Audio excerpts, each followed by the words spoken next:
Part 7. Remarks at the Dinner Meetings.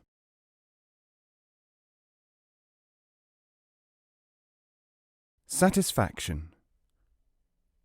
Question. Why is it that so many people are satisfied with vain and stupid things? Surely it is obvious that there are objectives higher than making money or playing games or trying for fame, for instance. Answer.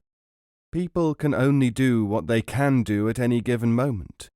They may have to wait until circumstances allow them to have better aims. There is a story about this, which may have a parallel in the familiar world. The remedy.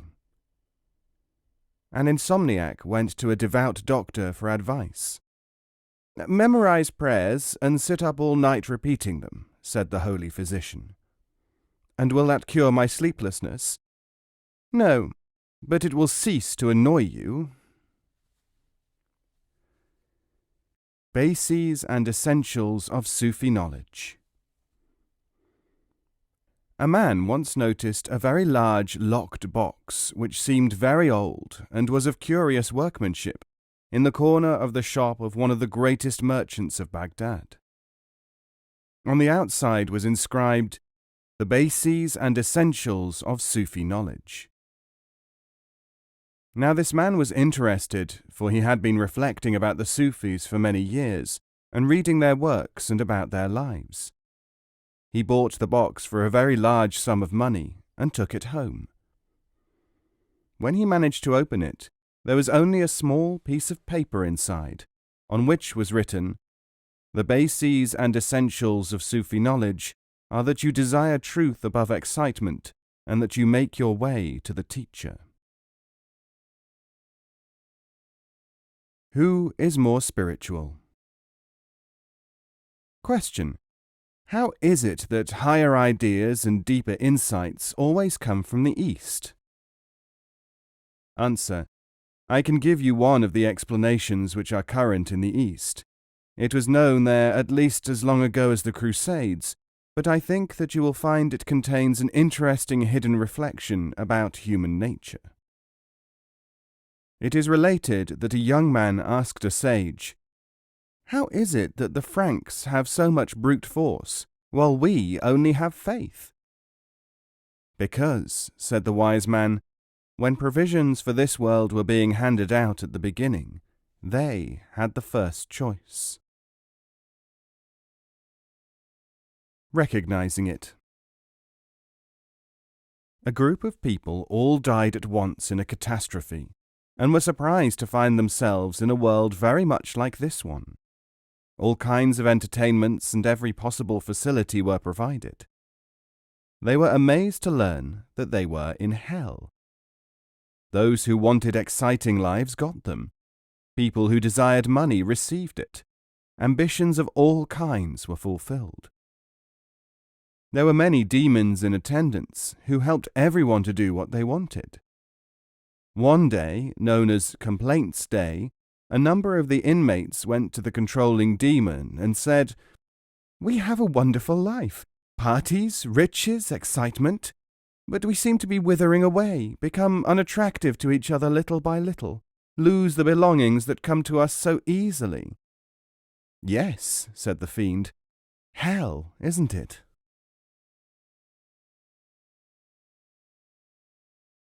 The King and His Son. Once there was a king whose only son chose, as he grew up, to be an idler and spendthrift. Constantly surrounded by wasters and opportunists whom he regarded as really worthwhile people, he judged everything by their standards. Although all lived, for example, through the bounty of the king, they mocked him in private and thought highly of people and things which were of no value at all, apart from amusing them. One day the king, without warning, called the prince and had him thrown out of the palace. Unhappy and bewildered, the youth went from one of his friends to the next, seeking sympathy and comfort, asking for help. But none would aid him, apart from saying that the king must be an evil man, and there surely was justice somewhere, probably as far from the palace as could be. Because of his foolishness and habits, the prince felt more and more estranged from his father. Although he tried to make a new life for himself, he did not know how to do so. He had forgotten, in the company of his evil associates who posed as friends, how to see things as they really are. Consequently, he found his life both hard and perplexing. He engaged himself in trivial pursuits, haunted all the same by anxiety and emptiness. After many months, the king sent emissaries to bring the prince before him. "My son," he said, "you surely see how your own habits have laid you low, and how little use to you your formerly valued companions have been. We, too, who rely upon certain aims in this life as good, and esteem certain things and people as significant, must fail to see the real, or even its indications. Certain habits of mind hold us fast, in the role of idlers and spendthrifts." Definitions. A good man is one who treats others as he would like to be treated. A generous man is one who treats others better than he expects to be treated. A wise man is one who knows how he and others should be treated, in what ways and to what extent. The first man is a civilizing influence. The second man is a refining and spreading influence. The third man is a higher development influence. Everyone should go through the three phases typified by these three men. To believe that goodness or generosity are ends in themselves may be good or it may be generous. It is, however, not an informed attitude, and that is the most good and most generous we can be about it. If someone said, "Is it better to be good, generous, or wise?" one would have to reply, if you are wise, you do not have to be obsessed by being good or generous. You are obliged to do what is necessary.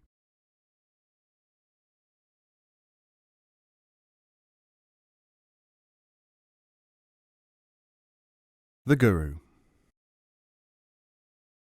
The East teems with people who are seeking knowledge and have come from the West with no background to enable them to recognize it. And it is seething, too, with tales about these people and their peculiar ways. When you meet them back in Europe or America, and they tell you how they found truth, take it with a pinch of salt. One of my favorite stories of these unfortunates is this one. Only a matter of time.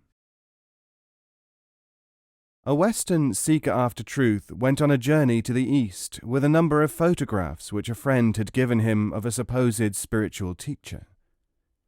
To make it easier, the friend had sent him 8 pictures of the same man, taken from different angles. After some weeks, such is the multitude of alleged mystics in those parts, he got a postcard from his friend which said, "I have located and been spiritually elevated by 7 of the great men whose photographs you sent me, and I am hot on the trail of the 8th. Critiques of Sufism. All current critiques of Sufism can be assessed when it is realized that analysis, discussion, and investigation of opposing arguments show them to be based on one or more of these few simple factors. 1. A desire to maintain intact in his mind ideas or assumptions which the critic fears Sufi thought threatens. 2. A desire to find in Sufism an oversimplified system, failing which the critic may well oppose the form with which he is in contact, or else oppose all of Sufism.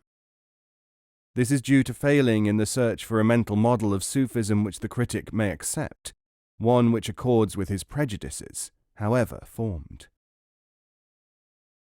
3. Lack of information and relatively shallow study. Sufi thought and action being so widespread in various languages, cultures, and times, scholars and students often mistake a local manifestation for all of Sufism or the real Sufism. A variety of this is found in personality worship, when loyalty to an individual Sufi teacher causes his followers to regard emphases which he has made as sacrosanct, and those which he has not made as heterodox. This is only a normal development in cult formation and is, of course, taking the student out of Sufism into factionism. It is interesting, if not remarkable, to note that whereas Sufism is systematized only for instrumental purposes, to approach objectives, and cannot therefore be approached through simplistic means, yet the critical approaches to it are so intensely oversimplified as to be virtually covered by the three main factors listed above. Innumerable books, reviews, letters, and lectures which have been analysed during the past decade or so show an overwhelming ascendancy of reactions to Sufism, which fall within these categories.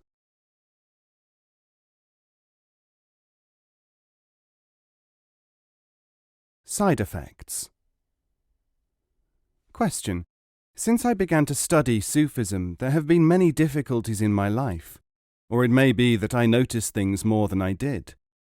I often feel that the disadvantages are greater than the benefits. Answer. This is a typical question, and one of the interesting things about it is that an equal number of people say the very reverse. Both comments, of course, emanate from the shallower part of the mind and have to do with expectation. This part of one's mind is very well represented by various animals in fables and other literature. The situation of this questioner can be summed up in the saying, "A donkey drank from a pool, and then complained that his chin became wet."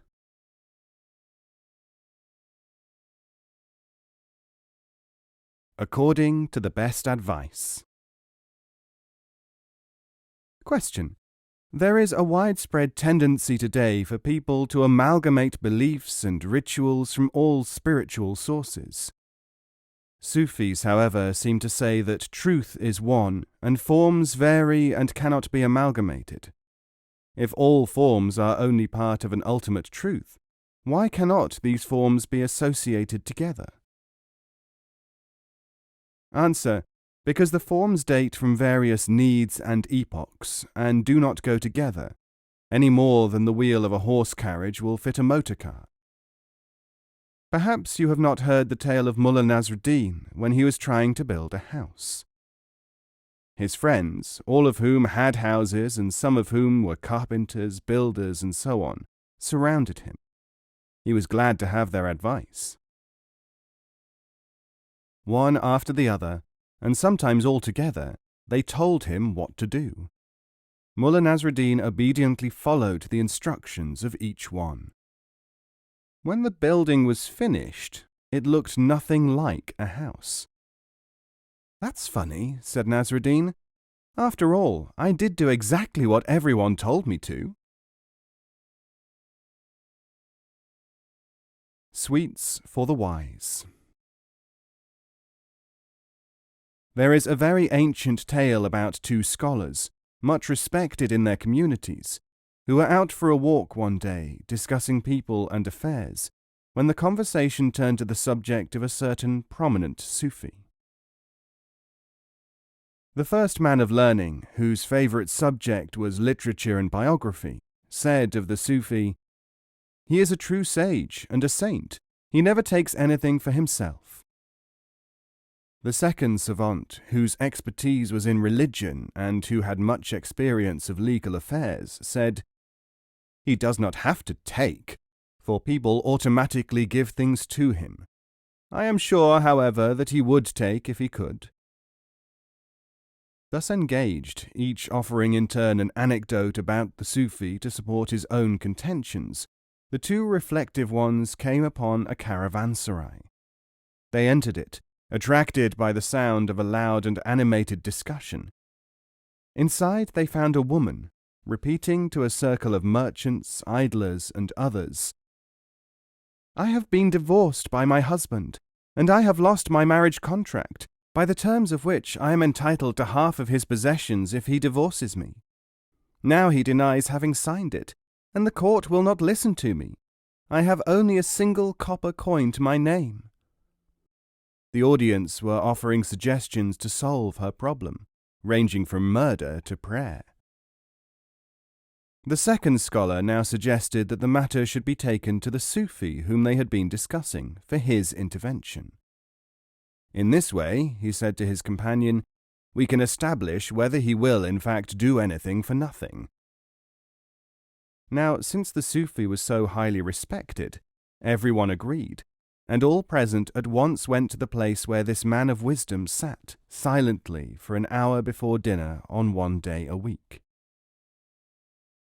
The crowd ranged themselves around the contemplating sage, who raised his eyes to the distraught woman.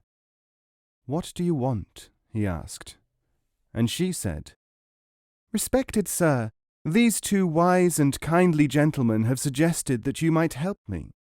Would you come to the magistrates to testify that, from your looking into my heart, I am telling the truth when I say that by my lost marriage contract I am entitled to half of my former husband's goods upon being divorced? The court will judge only on evidence, or upon the word of one who is related to the truth." The Sufi interrupted her.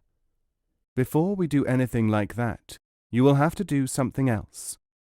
Go to the market and bring me a piece of Turkish delight." Now the crowd gasped. The first scholar felt acutely embarrassed at the Sufi's greed and superficiality, and the second scholar smiled in triumph at this apparent demonstration of the mystic's true nature. The woman, after a moment's thought, scowled, turned on her heel, and went off to buy the sweetmeat. Everyone waited in silence until the woman returned and threw a packet, bought with her last coin, at the Sufi's feet. "Is this the way to behave when you seek a favour?" asked the Sufi. "Pray open the packet and remove the confection."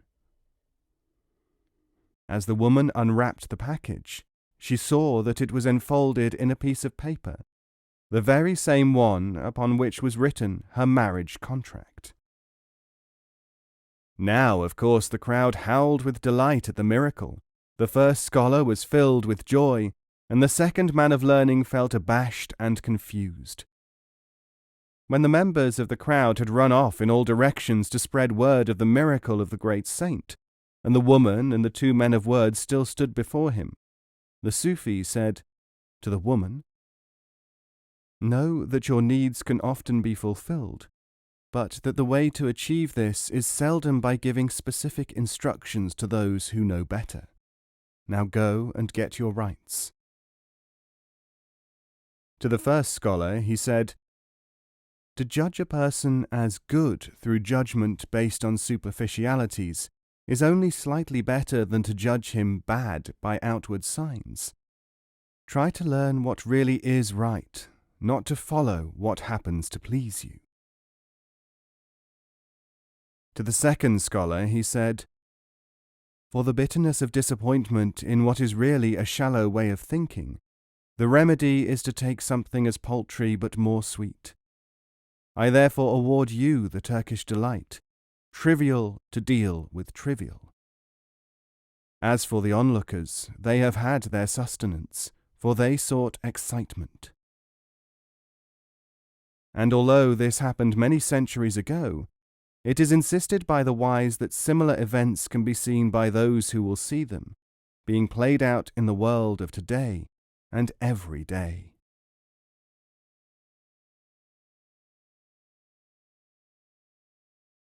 Alarm.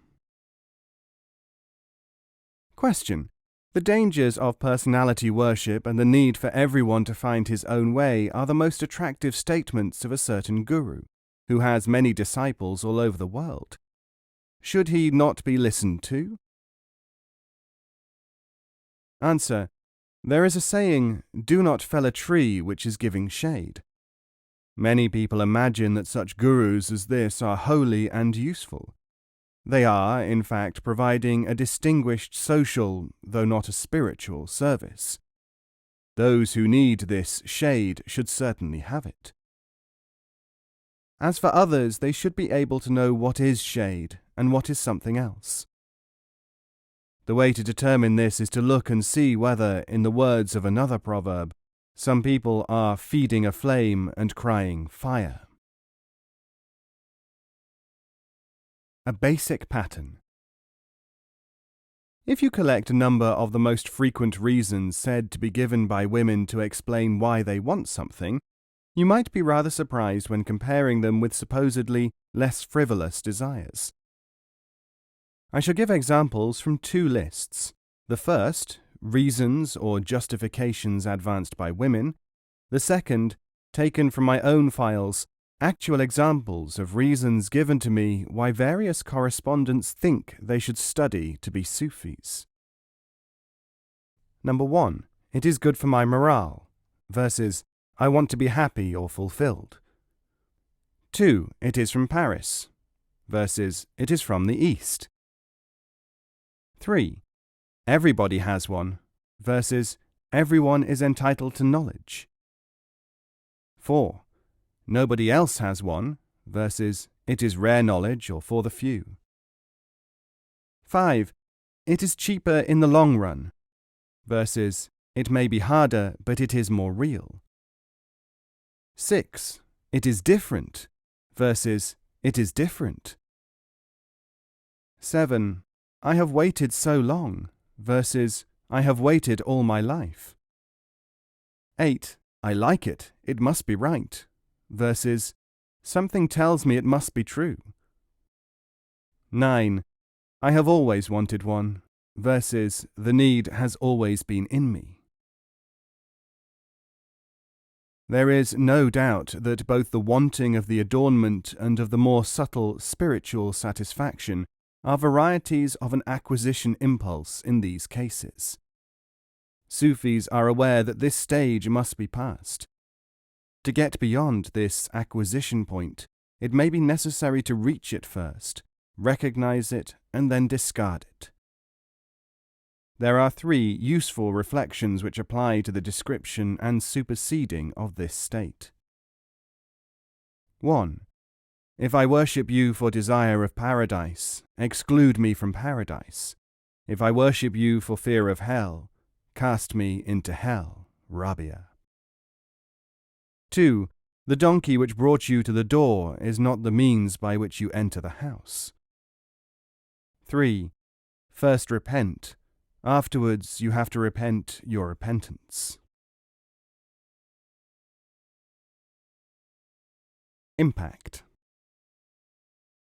It is characteristic of the primitive to regard things which are felt strongly to be of great importance. The less the person knows about the origin or working of the feeling, the greater importance he is likely to endow it with. Take a few almost random examples. Unable to explain or to mitigate the pains of childbirth, primitive people have come to regard them as inflicted by some higher power. Some people believe this even today.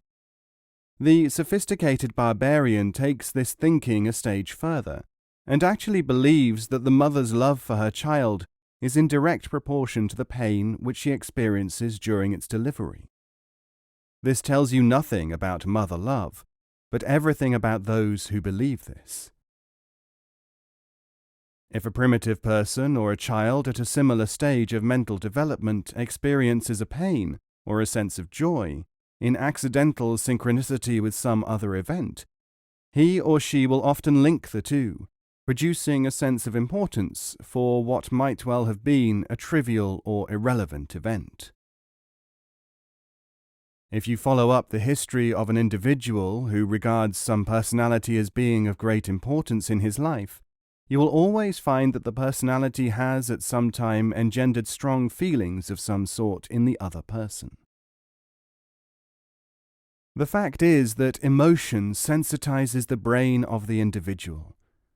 If no true explanation of what is happening, such as you are only having a tooth out, is forthcoming, a strong sense of dependency towards the source, or even a supposed source of the stimulus, will take its place.